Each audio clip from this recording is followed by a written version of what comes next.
Hello, everybody, and welcome to another conversation around why Black Lives Matter.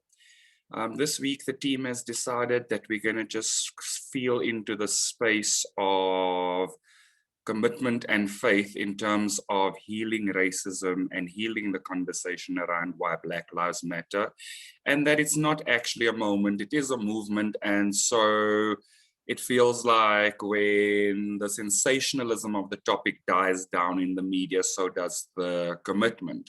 So we want to feel into the space of it, and we want to just reaffirm our commitment to continuing the conversation, and also just following our faith that we are walking with God in healing racism through this conversation.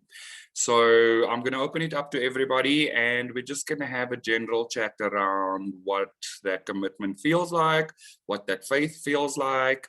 And yeah, so please feel free to share with us any of your thoughts, your insights, your experiences around the shift from it being a moment to a movement, and what your commitment is to healing in this space.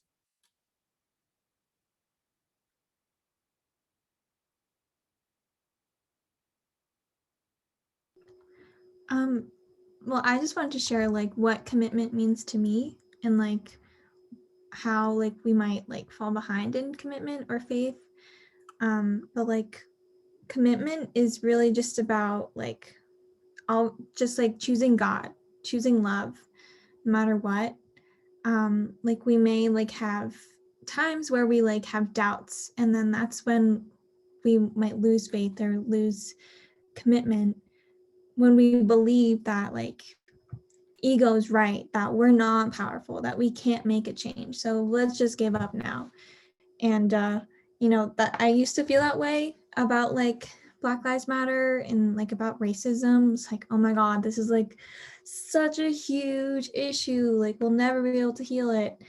But like not with that attitude, you know. Like you can't get through stuff with your, if you're not believing that you can even make it through. So and that's not like what like the big leaders of this movement do. Like they're not like just putting their hand like, I don't know, I'm giving up. There's like a saying I was trying to use, but I don't remember what it is.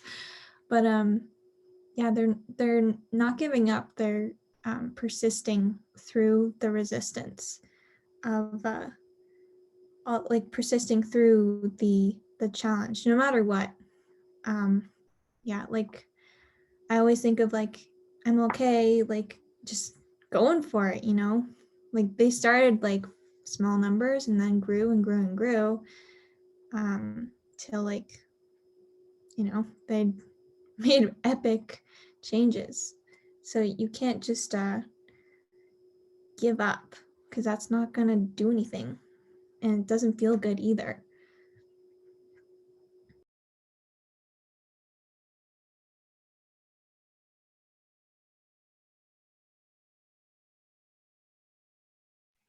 So I actually have a story to share. I'm sorry if this is going to be long, but last week when we talked about Prince Harry and Meghan Markle, I didn't watch the whole thing. I wasn't really well informed on it.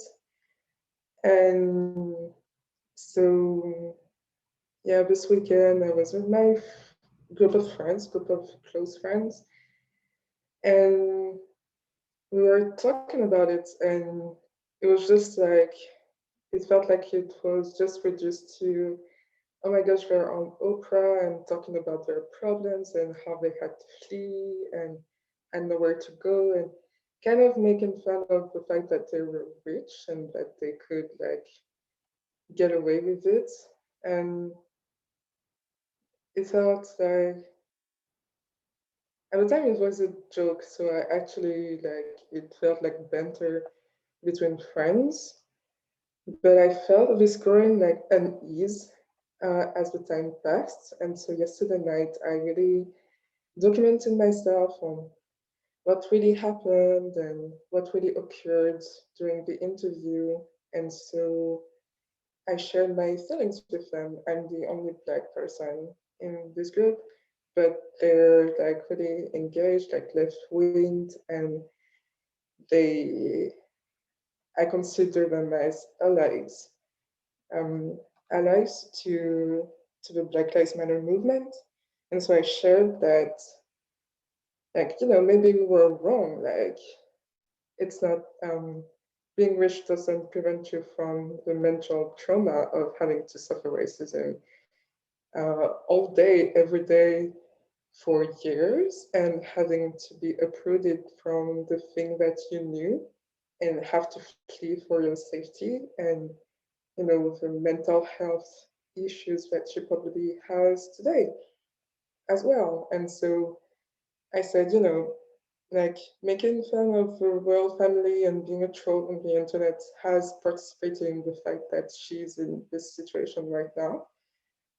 And so actually maybe we need to look at that and say, oh, maybe that's something in our culture, because we all grew up in a culture of racism, so we are all in some way part of the problem. Maybe that's something in our culture that needs to be changed, like our consumerism of the media and our consumption of the media and how we react to it and how we have an opinion about it and how we talk about it. And like the response was really underwhelming. Like I felt like there was really like heavy silence.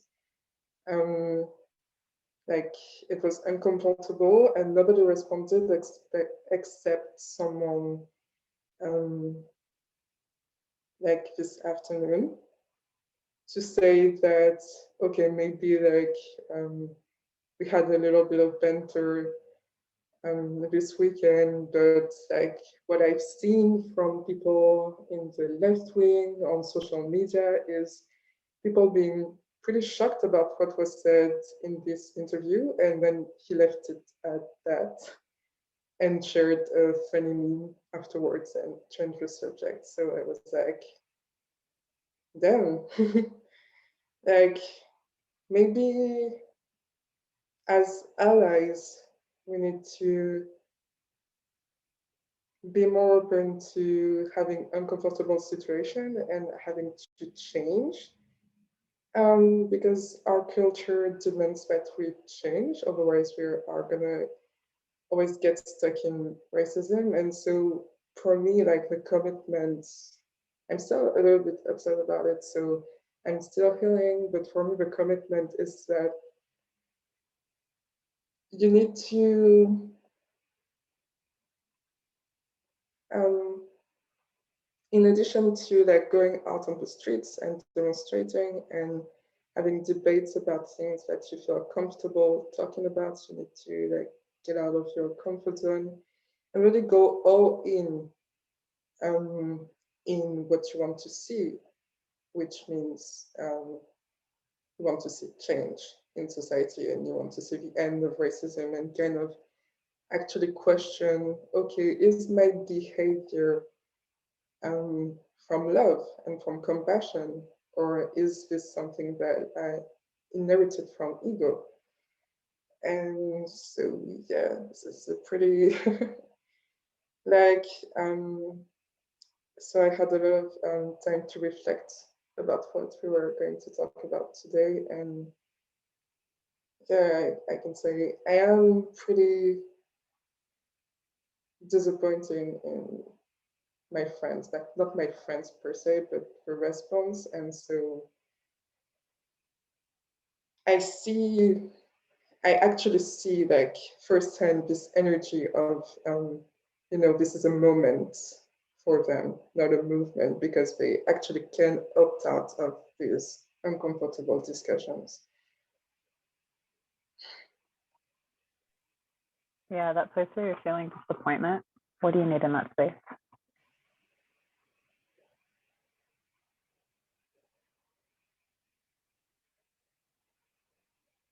I just need to feel loved and understood. Yeah. Can you give yourself that love?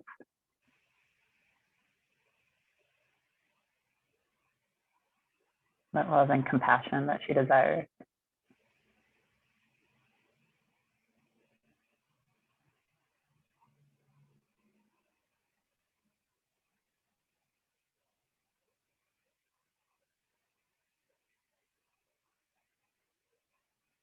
Is there anything else coming up for you in this space?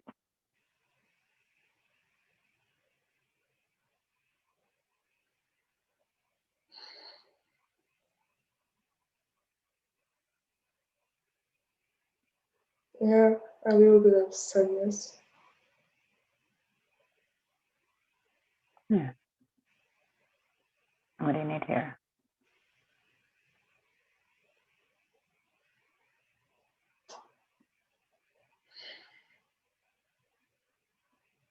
These are really strong words, but I actually feel betrayed by my allies. So Yeah. So can you see that space where you're feeling betrayed by them and by yourself? Yeah. Give her all of that love.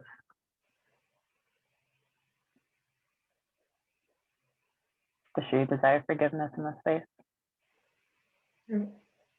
Yeah. Space to give her all that forgiveness.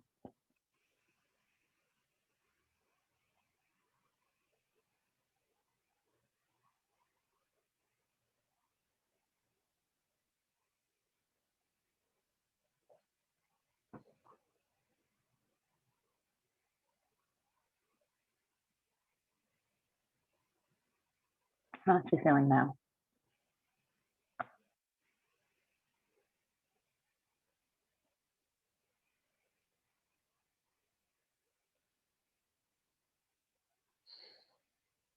A little bit powerless to create change, I guess. Powerlessness? Yeah, Is that true? no. Yeah. So do you choose to claim your power here? Yeah. You're a divine child of God. Your power comes from God.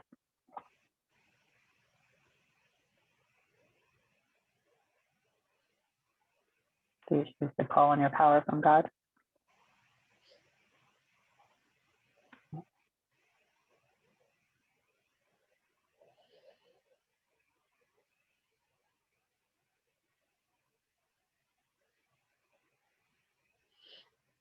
Yeah, that feels better.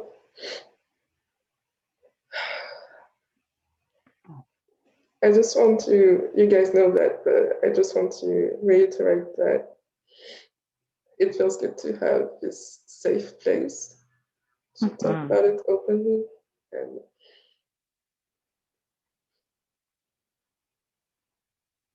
Yeah, do you claim a deeper space of to have safeness there, to be able to speak your truth and know that you can't be hurt in that place? mm, Yeah.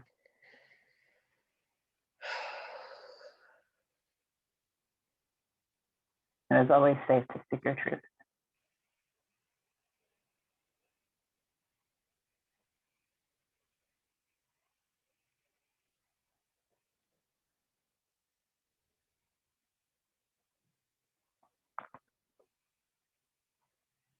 We can also choose to make a commitment to always speak our truth, whether or not people receive it.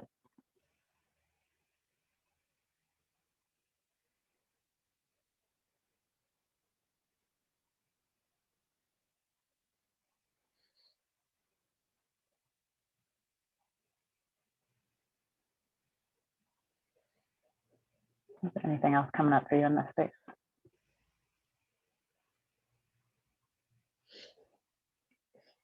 no, it feels good, just releasing. Good. Yeah. Thank you.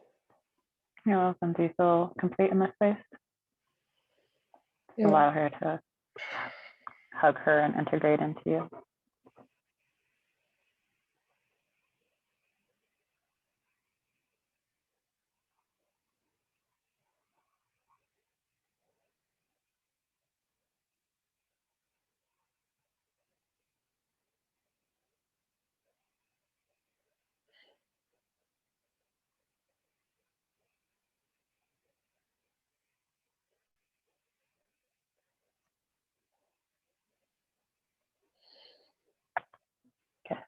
Nice work. Okay. So we got commitment, y'all. God is totally like, I love you guys. You guys are doing a great job. You dedicate yourself to your belief wholeheartedly, knowing that love is the essence of your very being. Awesome. What was that?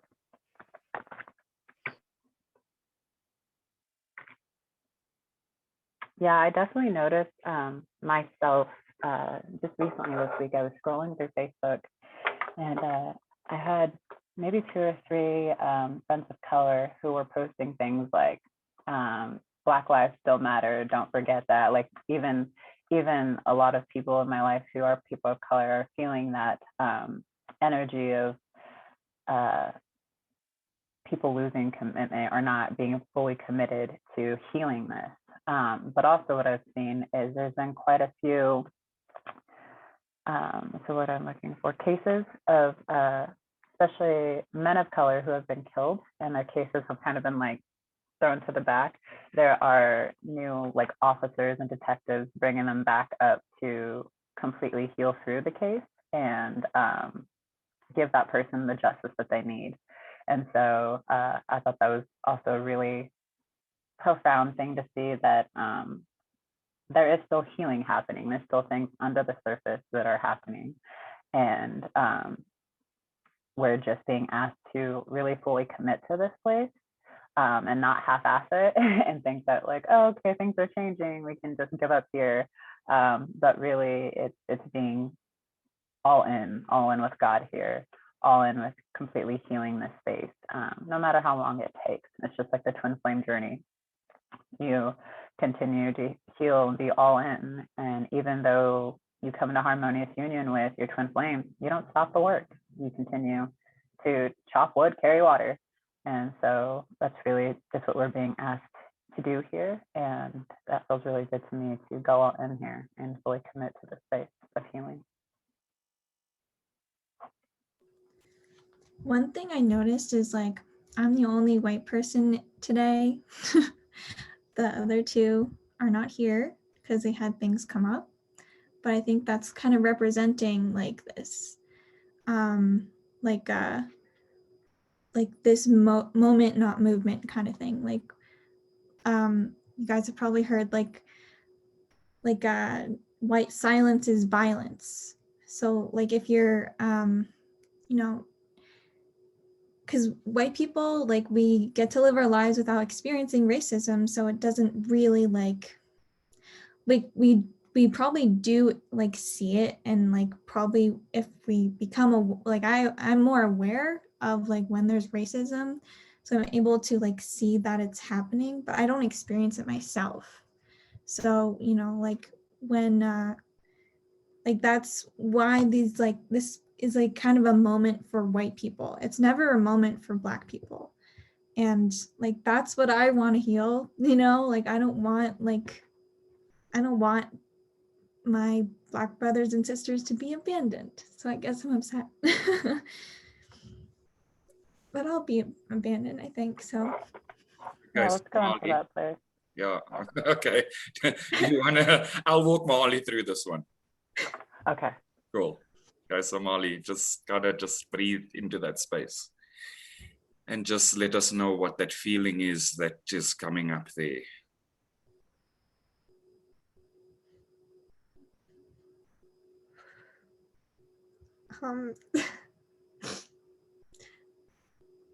like I'm just like yeah, I'm disappointed, I guess. Mm-hmm. And sad. All right, and through that. Right. So what is disappointment really?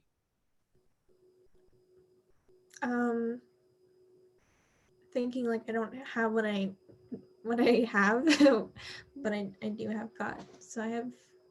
Right. But what is the energy of disappointment actually? What is the truth underneath disappointment?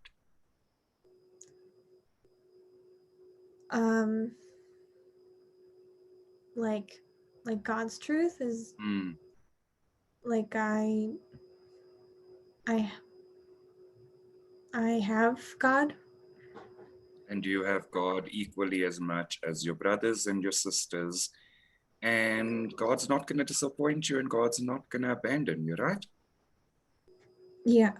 So can you tap into that energy where God says you are fully abundant in him at all times, right along with your brothers and sisters? Yeah. What does that do to the sadness that you were experiencing? Well, yeah, I was thinking like, well, it's white people's job. It's God's job. God's job, right? And are you maybe disappointed that you're not capable of doing God's job as fully as God can? Yeah, so I can let that go. Absolutely. God's given you a part to do, but not the entire job. But it's God's job.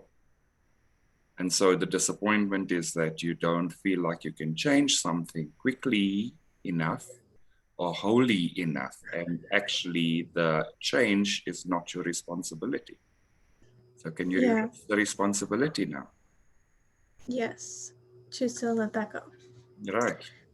What replaces that feeling when you give it all back to God? Um, I don't know, I'm just like feeling, I think like sadness, upheave. That's But okay. That's okay. It's safe to allow it to leave as quickly or as slowly as it wants to, as slowly or as quickly as your process is.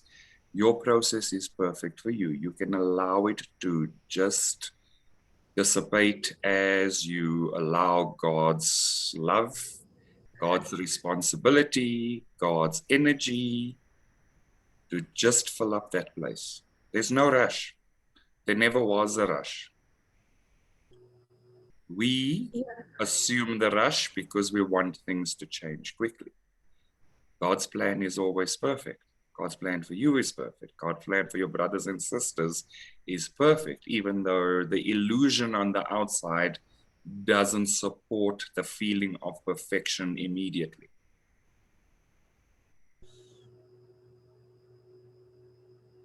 So can you just surrender all the control you feel like you need to have in the space to God? Yes. And can you let go of the narrative of white silence is violence and just allow God to do God's job in that place? Yes. And how I you was see just me feeling now? like really abandoned and realizing that, I'm not What is abandoned. the truth? What is the absolute truth? Does abandonment exist? No, yeah, God's with me. Right. God's with you. God's with your brothers. You all have God equally. So what can you relax into right now? Just, I'm supported. Absolutely. You are perfectly supported in God's plan for your life, and you're doing your part that God asked you to do. Yeah, And how does that feel? feels good. Awesome. Is there anything else coming up if you feel deeper into it? Um, well, I wanted to go a little deeper into like what white silence and violence means. Like, Right. Let's not go into the narrative. Let's go into the feeling. okay, I think I'm upset that I guess I want uh, it's just me trying to do more, feeling like I'm not doing enough. Right. And is that true though? No, I'm doing a lot, and just by being here. Absolutely. And so what can you let go of right now? Like, yeah, just that feeling of lack and know that I am enough. Absolutely. Can you also let go of the need to control what it looks like and what it feels like? Yes. Right. And when you do that, what do you find in its place? Yeah, that I'm enough. And that you have absolute peace. And that you can allow your peace to expand into all of those areas. It's safe to accept your peace.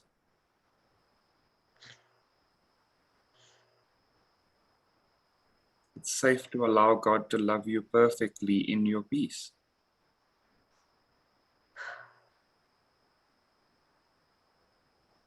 Yeah. It's safe to accept that you're a divine child of God that's going to be loved in perfection all the time.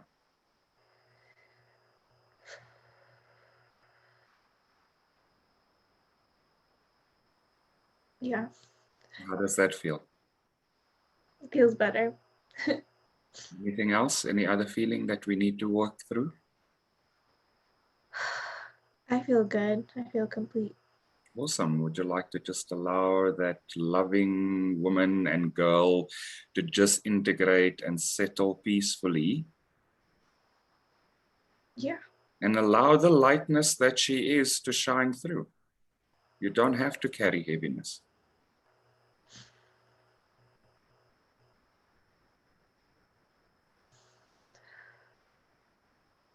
Good. How are you feeling now? I feel really good. Awesome. So Energy. now, if you want to talk through the narrative, that's good, because you've healed the underlying core feeling. So we can go into the narrative now. But if the narrative is the thing that you're focusing on and not the feeling, that is where the challenge would sit. Yeah. I'm gonna be right back. I'm gonna get some tissues. Perfect. So the card that we got, which is perfect, is priorities. You understand the paramount importance of manifesting love in all situations. And so really it's that priority of putting God first and then yourself, and recognizing that all the things that we want to control are really meant to be given to God. And so when we put God out of order in that way, that's where all of that upsetness and mess comes out. But that is for us to just take that priority of healing through it and giving it to God, surrendering it to God. Amen.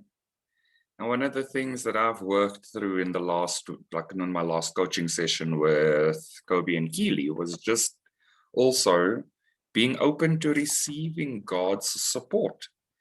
So sometimes we don't recognize it immediately, but we can always make the new choice to see it and to recognize it and to feel it.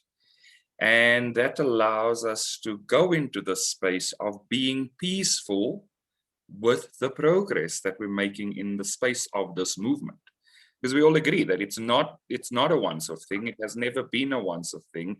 It's probably one of those things that will take layers and layers of healing. But at the same time, just like you mentioned, there are still things happening. There's still healing happening. And we need to understand that we need to kind of, at some point, also allow God to show us that that support is there. Yeah, releasing attachment on how that unfolds, what that looks like, and where that support and love comes through. Absolutely.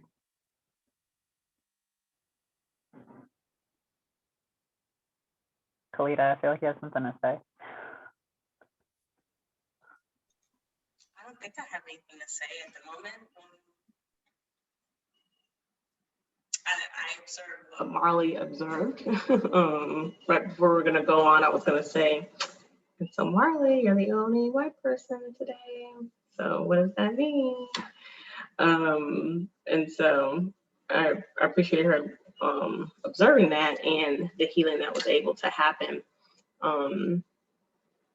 And yeah, you know, I struggle with that too, of just surrendering control and making sure that we leave it in God's hand. And it makes it much better for sure. I was like doing this proposal for an organization who is very white. Their organization is very white, and they want to diversify due to and be more equitable and inclusive. And it was just very easy to like fill it out. I was like, oh, I just need to give this like one more hour and like this will be done. And I don't know that I felt that way like a couple months ago in terms of being able to like respond to this stuff. And so I think the commitment that we get to have is committed to God and committed to surrendering control, that, you know, we don't have to solve the thing. We just get to do our part and let God do the rest. And so that's really the ultimate commitment that we're making. And when our actions or the part that we're supposed to play doesn't reflect that commitment, it's really reflecting like our relationship with God and self. And so, yeah.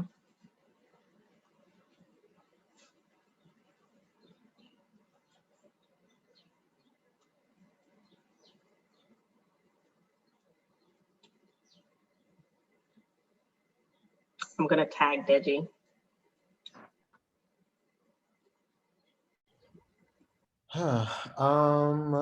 Yeah, similar to Kalita, yeah, I really didn't. I'm really just an observer as well. Um, but one thing I will say, all right, how do I say this?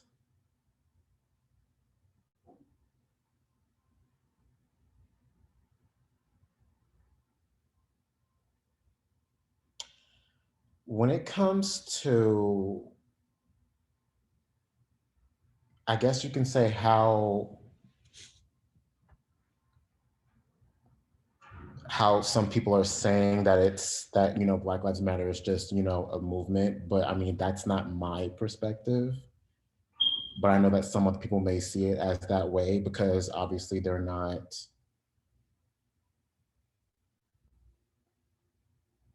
probably not internally manifesting that for them for their reality, maybe. But I mean, I can't speak for other people. I can only speak for myself because even though, you know, the movement isn't necessarily that high in the media as it says, it's still there, but you just have to actually look to see it. And some people aren't actually looking. They're just like, oh, okay, whatever. Like, because, for example, similar to, you know, the Harry and Meghan situation, there were two things that followed up with that. Piers Morgan got fired. Well, he got fired or he left from Good Morning Britain. Who cares? And then after that, you know, Sharon Osbourne with the talk, the show got put to hiatus because of, you know, her backing Piers and his actions and what he said about Meghan in the past. What was it, for like 6 years? He kept talking bad about this girl. And also, you know, George Floyd's killer, Derek Chauvin, has been reinstated with new charges. He's now being charged for third-degree murder. And his family, George Floyd's family, has been, you know, they were served with a civil lawsuit. Settled with $27 million. So, you know, that's a good thing. That's a great thing. So that's a great thing. Those are great things, and which makes me question of how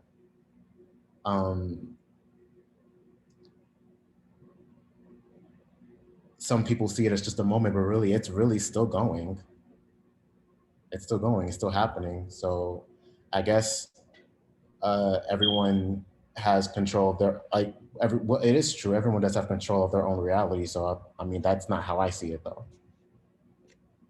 That's just my opinion. So how I feel it, not necessarily for myself, but by observing it, is that some people are like Black Lives Matter still exists, but racist people are still going to be racist, and that's that. We can't do anything about it. That's kind of rhetoric. Yeah. Say that one more time. I didn't catch that.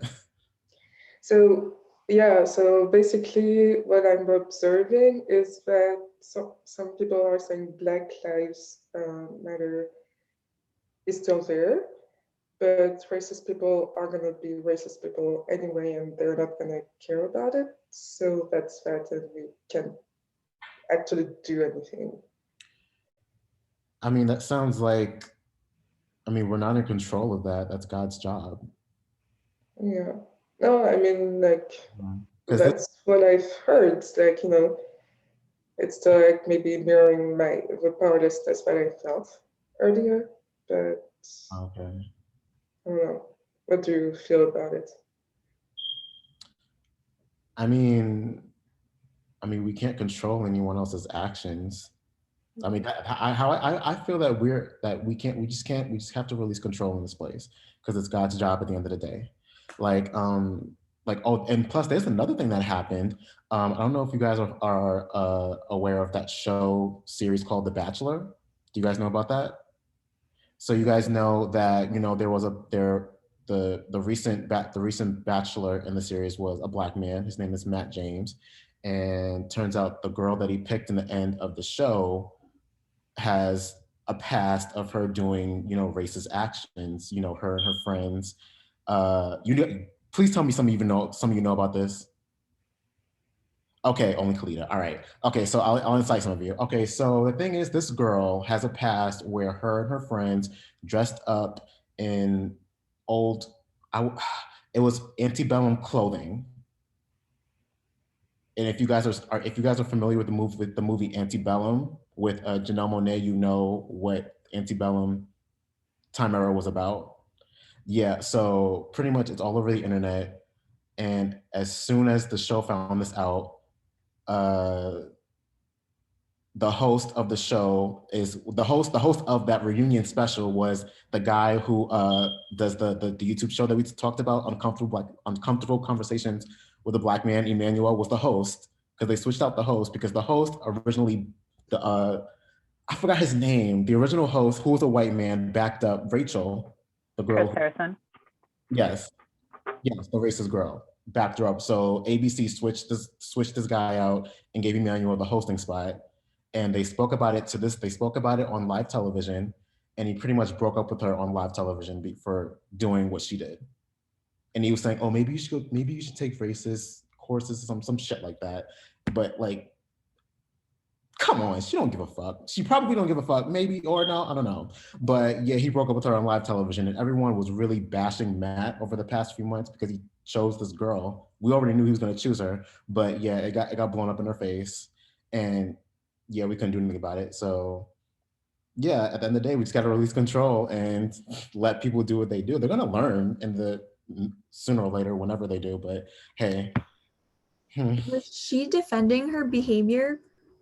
The original, I don't think so. I saw a clip of it on Wendy Williams. She spoke about it on the show. I didn't see the whole thing, but I know that he really broke up with her on live television. He said, "We can't be in a relationship. As a Black man, you have to understand my Blackness." And obviously you took it as a joke for you doing what you did in the past with your friends. She was crying a little bit. She's probably faking it, but yeah, that was about it. That's that's intense. I had no idea that happened. To the surface. That's what happens. Yeah. Okay. Like Jeff said, it does not matter how big the lie is, the truth will always come to the surface. It is what it is. And eventually people will learn that. And usually the hard way. And the crazy thing is that this was the first Black man, and the last season before was the first Black woman, Rachel Lindsay. So now that, because this show's been on for 25 years, I think. Yeah, and this is the first time that they had diversity in it, and racism was brought up to the light on this television show. So yeah, I absolutely don't see Black Lives Matter as a moment when you look at shit like that. Absolutely not. Come on. Well, I feel like the media is a lot more vocal about it. I've seen like ABC getting Emmanuel Acho on there, that's kind of awesome. I would love for him to stay there, but hey, let's see what happens. Yeah, well, I'm so glad he's getting more of a platform to share that. That's definitely showing us it's more mainstream, which is part of a movement. Yeah, so that's really cool. I also like saw like ABC News like talking about how like the Weeknd was protesting the Grammys for being racist, and among other artists like Nicki Minaj too. So, and they're like saying like, yeah, the Grammys need to do some work, and these were like white hosts talking about it. So I'm like, it's cool. It's cool seeing that change. Yeah, there's always been a big upset in the media around like the Oscars and the Grammys because it's always been predominantly white winners. And people are really starting to acknowledge that and see that and vocally like speak up about it, which is really wonderful. And another cool thing about the Grammys, I don't know if you guys know about this or if you watched it. Tiffany Haddish was the first Black woman to win Best Comedy Album since 1986. Whoopi Goldberg was the first to get that. Yeah, but yeah, she's the second Black woman to get Best Comedy Album at the Grammys. And she was crying on camera because she hosted this show on Nickelodeon. I think it's Nickelodeon or CBS, one of them. Kids Say the Darndest Things, or is it Smart? Or Are You Smarter Than a Fifth Grader? I forgot the name of it. It was one of those. Yeah, she hosts one of those shows on that platform, and she was crying on camera and everything. It was so beautiful. She's like, I won. Yeah.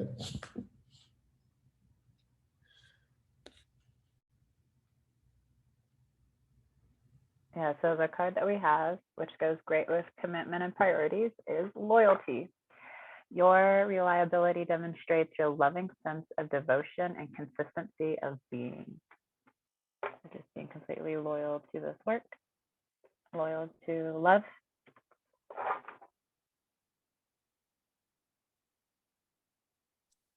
And so that card kind of feels to me like it speaks to the other component of our topic today around faith, because it takes quite a bit of loyalty to a cause to believe that even the smallest thing is going to change.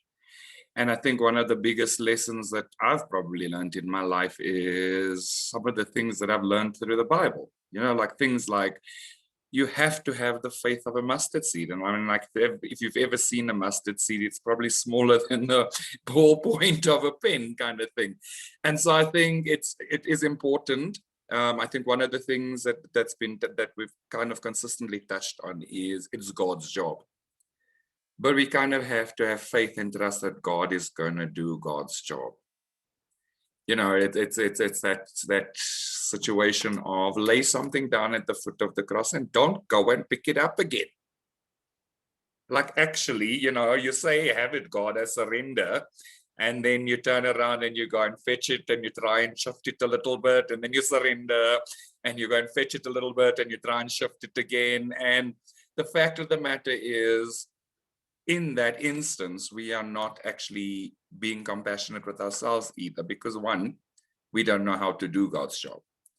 Two, we don't have the power to do God's job, even though we're very powerful ourselves. But to me, that card around loyalty is just, again, are we loyal to the cause? Are we loyal to the fact that this is a movement? It's just the combination of commitment and loyalty to getting the job done that God wants us to do. Not God's job, but our job, the component that we have. So I like how those cards are just all coming together. And let's be honest, you can't make it up, right? I have the cards, you just can't make things like that up. When you get the message is clear. That the choice is, what do you do with the message?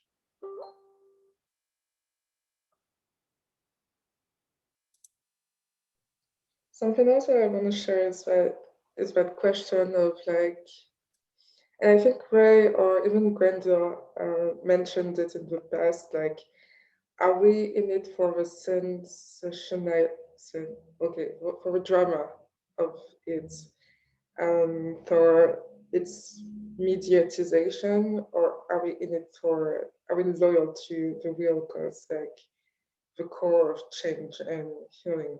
And I think the things that are being shown today is that people like relate to Black Lives Matter maybe through dramatic stories, like intense, really extreme, and These bring about good change too, but it's like, are we gonna see past that and continue to change and continue to heal even when it's not exciting, or yeah, are we gonna just like rely on the drama of the next Oscars nomination to just shout that, hey, maybe this is racist and we need to change? I feel like there's a need here for maybe consistency, which is a key part of commitment actually and faith. Consistency to the cause and consistency to the idea that we need to change like every day, and that it begins with us, not just like shouting out at institutions that they have a problem and that they need work. Of course, it's a part of it, but yeah, these two are complementary. Jeff actually talked about this in a way in our Sunday class about like, you know, not waiting until there's like a big upset to do the inner work, or like not waiting until like it feels so bad that you have to surrender. It's like this work is about just like being surrendered all the time, and if like, and realizing when you're not in, like, then just checking back in with yourself. Like that's what we can do with this movement. Like we don't need to wait until like the next racist thing that happens and then like do our inner work and like pay attention. Like we're, every week we sit down to talk about it and, you know, heal. And that's like that's what we can embody like every day. It's like, am I being racist right now? Am I choosing ego or anything like that? You know, it's just yeah, just about checking in and like staying in that flow of love and choosing God.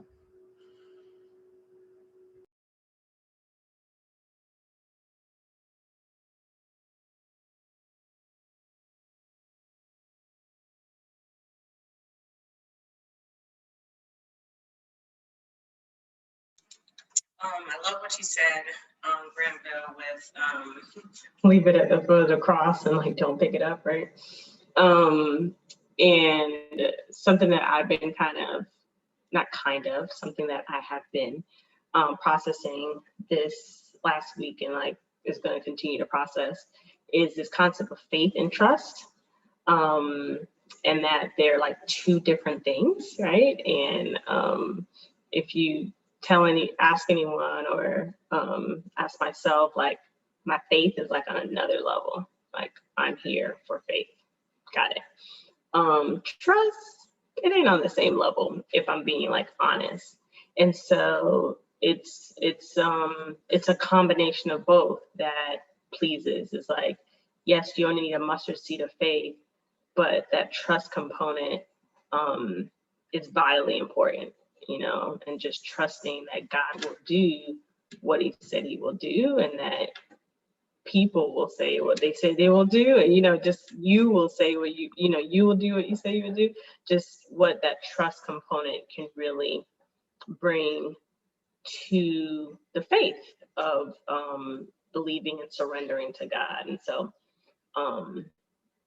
and I think you said that too when you were talking about it, but just the importance of faith and trust in this work, and trust that God will do the doggone thing, and we just get to be in step. Yeah, where does that cultivation of trust start? Yeah, it's a good question. You know, automatically I want to say myself, but or automatically I want to say God, but I can't say that. Okay. I said, is that the truth? Yeah. So where does the cultivation of trust start? It starts with God.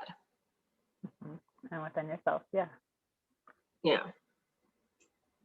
So is there a part within you where you're feeling a lack of trust within yourself? Yeah, I think so. What do you need in this space?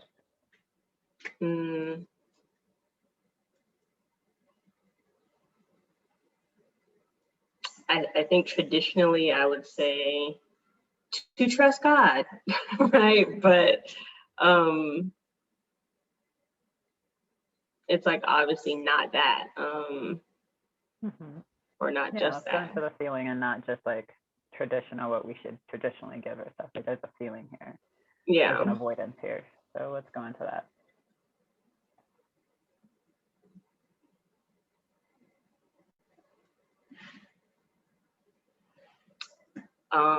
What do I need here? I need like evidence, right? I need like the manifestation of like I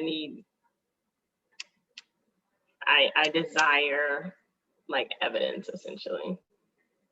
Yeah. But can you give yourself that love? Because if we don't have trust, then how is that evidence going to show itself to us if we're not trusting it coming through? Yeah, I think I'm waiting for the evidence to be like, oh, okay, I trust that. And so,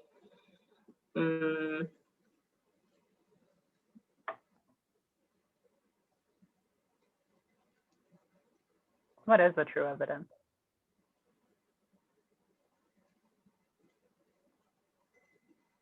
What is the true evidence?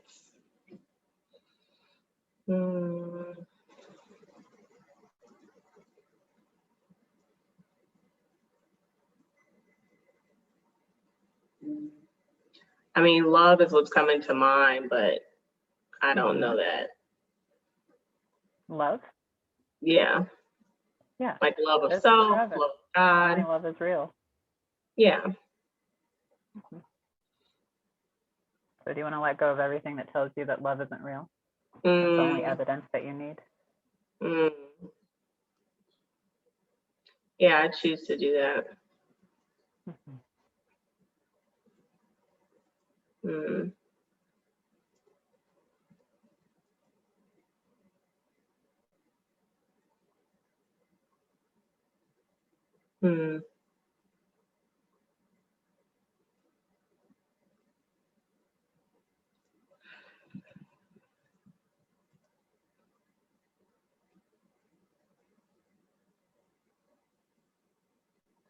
there anything else coming up in this space?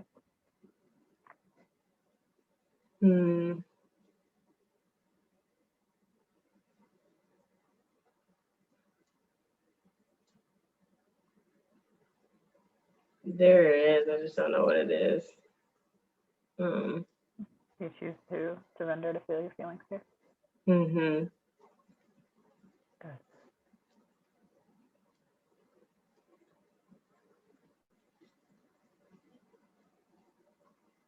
I think there's a tiredness of believing love is real and that's the evidence.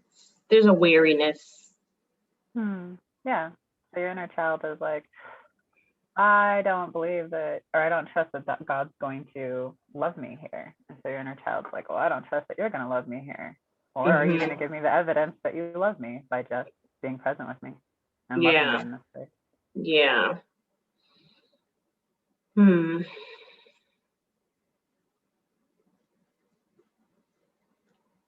But I do have evidence. Yes, you do. Yeah. I have lots of it.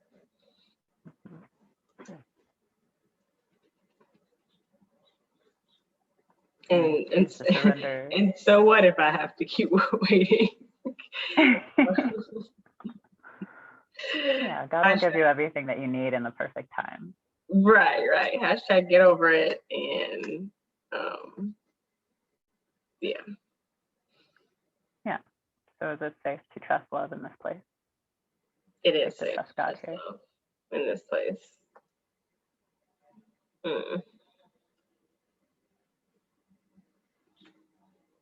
The truth is, God only wants to love you. That's all he ever wants to do is just love you. Right.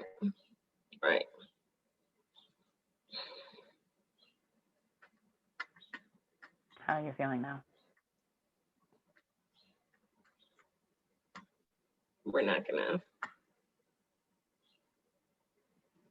Yeah, that's good. It's better. Okay. Do you feel like there's still something here?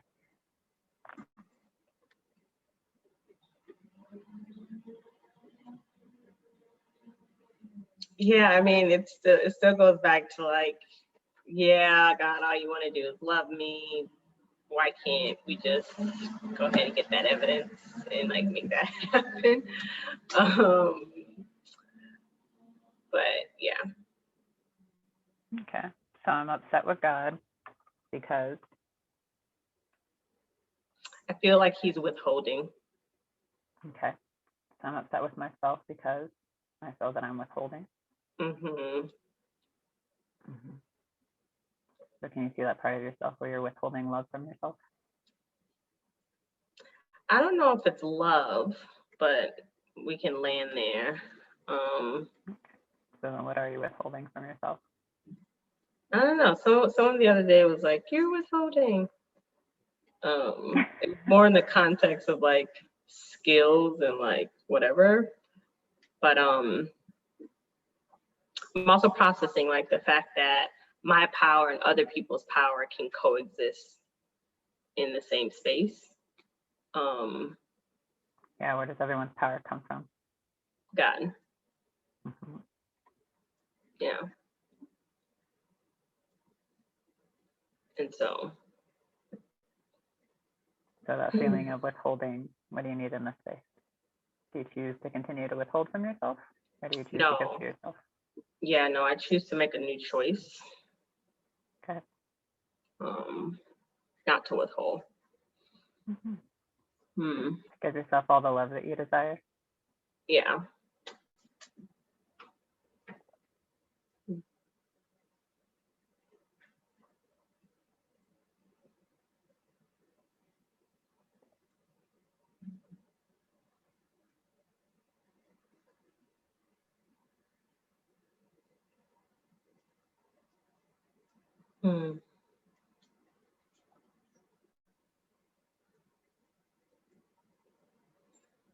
That feels better. Yeah. Does that feel complete? It feels complete for right now. I'll probably do some more. Yeah. You giving me some good things, but it feels much better. Okay. So I do have 2 decks here, and I've only been pulling from the surrender or the power of love, but I did flip over the first card to the surrender deck, and it was surrender to trust. So I'm gonna show it to you. It says, trust yourself and your decisions. Don't be swayed by other strong people's opinion about what to do. Take action and be confident that you have chosen the right path. Thank you. You're welcome. All right, Granville, you can wrap us up. Yes, ma'am. So thank you everybody for joining us today. Yeah, we will definitely see you again next week. Thank you to everybody that's been here with the chat. And yeah, if you have any thoughts or feelings around any further topics, please feel free to share them with us. And also like and subscribe to our Church of Union YouTube channel, where you will find all our previous Why Black Lives Matter conversations have taken place. And we look forward to seeing you next week. Thank you, everybody.